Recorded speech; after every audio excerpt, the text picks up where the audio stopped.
Against my better judgment, I decided to do the Black Myth Wukong review after all, so here we go. If you've been looking for an exciting action-adventure Souls-like and you need a confirmation that this is that game, you can stop watching now and go pick it up, because this is definitely that. And I know this is a Souls game, because even though there's been some debate online, only with Souls games do I die 10 times at the very first boss. Now, with that settled, let me introduce you to Black Myth Wukong.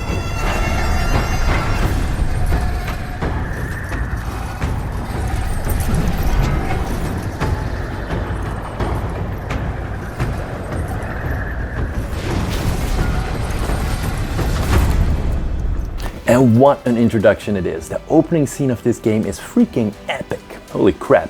Admittedly, I went in with modest expectations, this being a Souls-like and all, and me just being bad at video games in general. But man, this first boss battle, fully powered up, surrounded by massive monsters and badass conversation is just so cool. But on top of that, really setting up the stakes and the story here, it unexpectedly got me really excited for the game.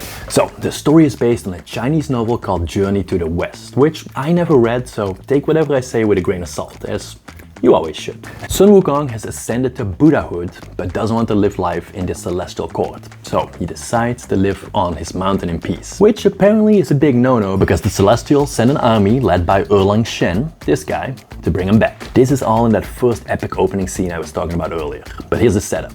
Wukong duels and gets incapacitated by this circular thing that binds him to the court.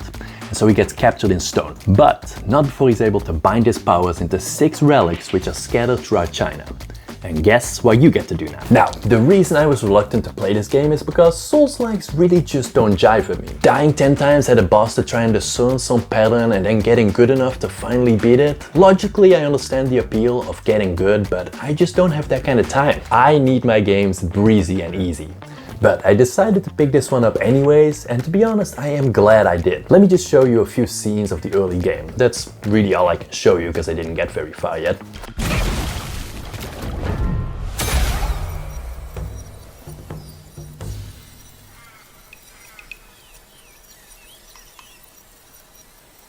Scout this mountain unnoticed. Fly!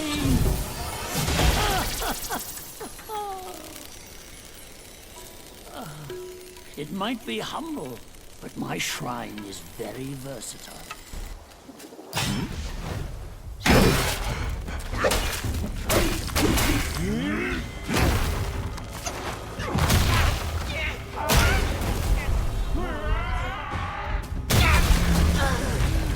This game has so much personality, I absolutely love it. I feel like most Souls-likes kind of go for a similar atmosphere, art style and even battle system. It all feels kind of samey. But Wukong is a game on its own. After the initial hype that comes with the opening scene, you get dropped in the woods and things calm down a bit. You tutorial around, getting used to the battle system, but even here, everything is so distinct. Every character is odd and strange and well, I mean, you play as a monkey. Even the basic enemies are weird, wolf-like creatures. But then you meet the keeper of the Black Wind Mountain. Your first ally who also gives you some of your powers. And you know this is going to be an interesting ride. Take a look at this boss monster. They all have so much character, I love it. And it doesn't stop at the character designs either. Like in any good Souls-like, you gain experience from defeating enemies. And man, the first time I opened the skill trees, it blew my mind. There are so many things to unlock. Holy crap. Different stances. Just an aside, but take a look at this one. I like to call this the pogo stick. Different magics to upgrade, different attacks, stamina, health upgrades. There is so much going on. But at this point, I hadn't even unlocked any of the game's magics. Defeating the first boss gives you a very useful immobilize spell, but that's nothing compared to what you get from the second one, which by the way already gave me a lot of grief before I was able to take him down. This second boss gives you the ability to transform into a wolf form, complete with different abilities and attacks. That combined with the fact that earlier the Black Mountain Keeper had transformed me into a cicada for exploration purposes, makes me think this kind of transformative magic is going to be ingrained throughout the whole game, which again gives the game such a unique feel. So, my first impressions of the game are great. But not all is perfect, however. There are some annoyances. Nothing major, but one thing that I'm constantly reminded of is the lack of a mini-map. I can't tell you how often in the 3 or so hours that I've played, I've gotten lost already. It's never very clear where exactly we should be going or what exactly our objective is. What doesn't help either is that, at least in the first area, you're kind of in a generic forest environment.